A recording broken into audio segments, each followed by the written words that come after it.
Nizampur police station हद्दीमधील Suzlon कंपनीचे पवनचक्कीचे tower क्रमांक K32 यामध्ये दिनांक 22/2/2026 रोजी पहाटे काही चोर घुसल्याची माहिती यातील सुझलॉन कंपनीचे हेड रमेश विठ्ठल मोहिते यांना प्राप्त झाली.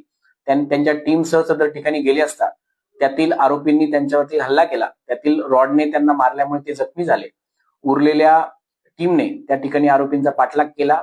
त्यातील 2 आरोपी त्यांनी ताब्यात घेतले. त्यांची नावं आहे ब्रिजेश कुमार द्विवेदी आणि ज्ञानेश्वर पिंपळे. या दोघांना ताब्यात घेतल्यानंतर इतर आरोपी त्या ठिकाणी गुन्ह्यातील काही मुद्देमाल कॉपर केबल टॉवर मधील कॉपर केबल घेऊन पसार झाले आणि त्यानंतर फिर्यादीचे वैद्यकीय उपचार करून त्यांनी दिलेल्या फिर्यादीवरून निजामपूर पोलीस स्टेशनला गुन्हा नंबर 34/2026 BNS कायदा कलम 310(2) अंतर्गत दरोड्याचा गुन्हा दाखल करण्यात आलेला आहे.